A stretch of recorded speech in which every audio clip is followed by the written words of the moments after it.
Oi pessoal, meu nome é Daniel, este é o canal Literatura e Eu, e hoje eu vim aqui conversar um pouquinho com vocês sobre as 10 melhores leituras que eu fiz em 2016.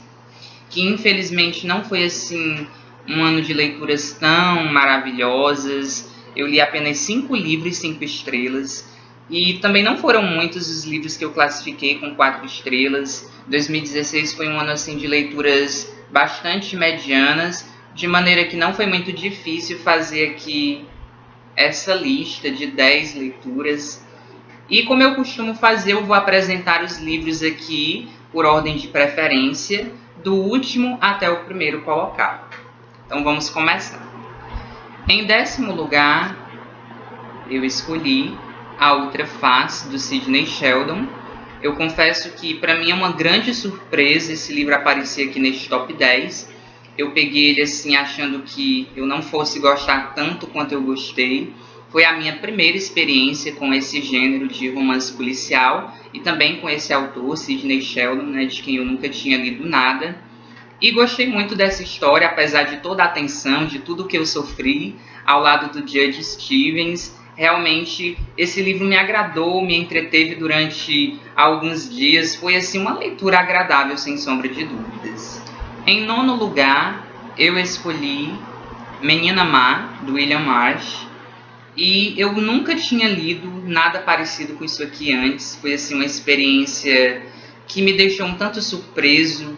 Eu confesso para vocês que eu fiquei assim de queixo caído com várias passagens desse livro e que me incomodou bastante em algumas passagens essa dissimulação maligna aqui da Rhoda, né? Assim como eu também fiquei super penalizado com a mãe dela, a Christine. Eu sinceramente não queria estar no lugar da Christine, ela realmente sofre muito e o leitor também sofre aqui com ela nesse livro.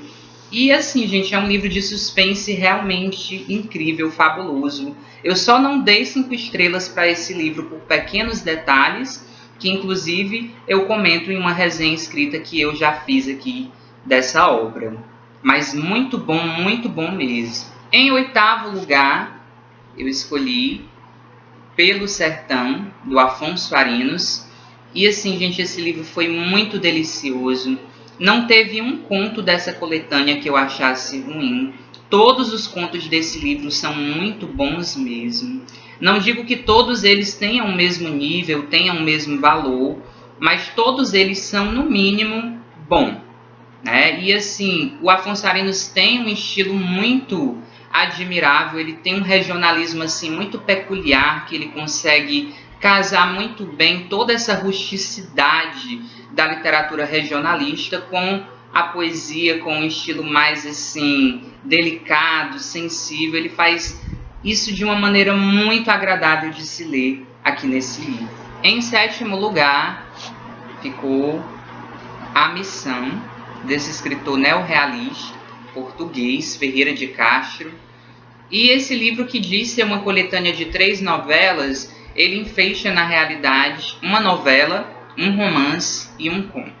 Isso fica bem claro quando você dá uma olhada aqui na estrutura dessas 3 narrativas. E devo confessar para vocês que esse livro assim, me surpreendeu muito.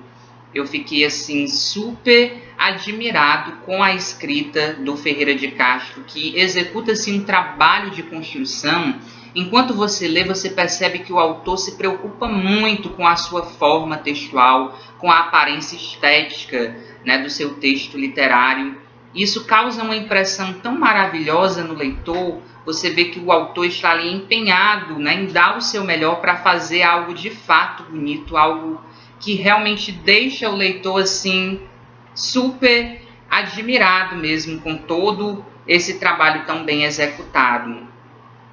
E aqui, sem sombra de dúvidas, o que mais me surpreendeu foi o romance, a experiência, sobretudo pelo formato de construção adotado pelo Ferreira de Castro, que é assim muito peculiar, muito interessante. É um livro que realmente precisa ser mais lido, precisa ser até redescoberto, porque eu penso que realmente essa obra não é tão valorizada quanto deveria ser. Em 6º lugar, nós temos Hernani, do Victor Hugo, que já tem vídeo resenha aqui no canal. E esse Hernani é simplesmente fabuloso, incrível, emocionante. E agora eu entendo o que foi que lotou tantas plateias no século XIX, né? Hernani é um clássico por excelência, realmente assim, uma das obras mais ilustres da história do teatro francês. Em quinto lugar, temos uma biografia que me deixou também bastante surpreso, O Inimigo do Rei, do Lira Neto. Eu já contei aqui para vocês que eu tenho uma certa dificuldade para ler não ficção. Eu sou um leitor de prosa e de ficção, mas esse livro aqui, gente, foi muito bom mesmo. E claro, porque o biografado é o meu querido José de Alencar, e foi uma experiência maravilhosa ler esse livro. Inclusive, é a segunda biografia que eu leio do Alencar. Eu já li aquela José de Alencar na literatura brasileira, do M. Cavalcante Proença, mas a experiência com esse livro foi ainda mais enriquecedora, principalmente porque o Lira Neto apresenta assim, uma série de facetas, de múltiplas facetas de um mesmo homem, de um gênio que foi José de Alencar. Mas o que mais me agradou mesmo nesse livro de verdade foi essa visita que eu fiz, às obras do Alencar, porque o Lira Neto perpassa cada um dos romances, cada uma das peças teatrais e dá detalhes da época de publicação de cada um desses livros. Isso me deixou, assim, de fato, maravilhado, totalmente satisfeito com essa leitura que não poderia deixar de estar aqui neste top 10. Em quarto lugar, esse autor que até hoje nunca me decepcionou, Aloysio Azevedo, com sua Casa de Pensão. Gente, é sério, eu acho que o Aloysio tem assim, uma macumba na escrita dele, que tudo que eu leio dele eu gosto, e assim, por mais que ele escreva sobre coisas horríveis, sobre temáticas até que de certa forma me desagradam, que me são tanto repugnantes, mas a forma que ele dá, o trabalho que ele faz com o seu texto, é uma coisa mesmo assim, que não tem como eu não gostar da escrita do Aloysio. É um dos meus autores assim que está assim naquele patamar mesmo mais elevado de preferência, e com Casa de Pensão não poderia ser diferente. E aqui tem mais um personagem daqueles com quem eu tenho assim uma esquisita relação de amor e ódio, que é o Amâncio, o protagonista, que ora a gente ama, que ora a gente odeia. É um livro simplesmente incrível. Em terceiro lugar, nós temos aqui esse que foi a maior surpresa do ano, sem sombra de dúvidas, que também já tem vídeo aqui no canal, O que Tinha de Ser, do Mário de Alencar, do filho do José de Alencar. E este livro realmente merece ser mais lido, merece ser reeditado, merece ser redescoberto quanto antes pelas editoras brasileiras. Sério, os brasileiros precisam redescobrir esta obra, conhecer essa história incrível, tão maravilhosa, tão surpreendente. É daquelas histórias assim que chocam, por sua tragicidade, por sua temática um tanto pesada, mas que ainda assim vale super a pena ler, sem sombra de dúvidas.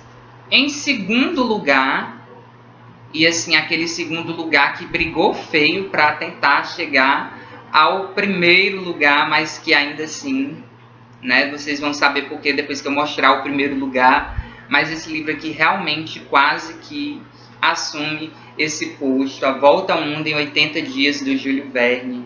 E eu devo confessar para vocês que, embora eu já previsse que eu ia gostar muito desse livro, eu tinha essa impressão de que eu ia gostar muito, eu realmente gostei demais, mas eu achava que Júlio Verne era assim, um autor cujo principal talento, cuja principal característica seria essa questão de contar uma boa história de aventuras. E quem estiver pensando que Júlio Verne é só um contador de histórias de aventuras, está redondamente enganado, porque esse homem é simplesmente assim um gênio, e assim uma inteligência das mais admiráveis, das mais assim surpreendentes que eu já vi. A genialidade que o Júlio Verne demonstra nesse livro, que foi o primeiro dele que eu li, realmente me deixou assim estupefato, gente. Realmente É um livro divertidíssimo, mas muito, muito inteligente ao mesmo tempo. E em primeiríssimo lugar, é claro, não tinha dúvidas quanto a isso, Saint Clair das Ilhas, da inglesa Elizabeth Helme.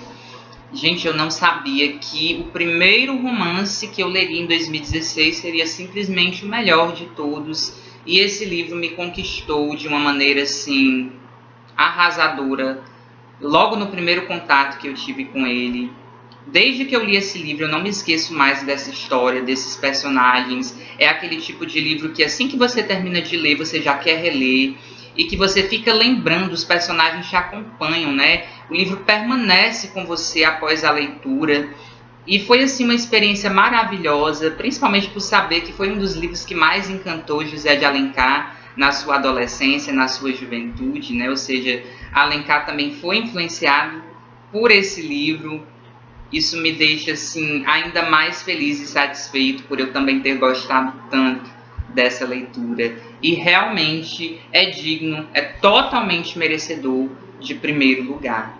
É um livro que com certeza merece urgentemente ganhar uma nova edição para que também seja redescoberto pelo público de leitores brasileiros. Então, gente, eu espero que vocês tenham gostado aí dessa lista com as 10 melhores leituras que eu fiz em 2016. Conte aí nos comentários se você já leu algum desses livros. E se você não leu nenhum deles, não perca mais tempo, pegue qualquer um para ler, porque eu recomendo cada um desses 10 livros aqui apresentados. Eu vou ficando por aqui, um grande abraço para todos vocês e até o próximo vídeo.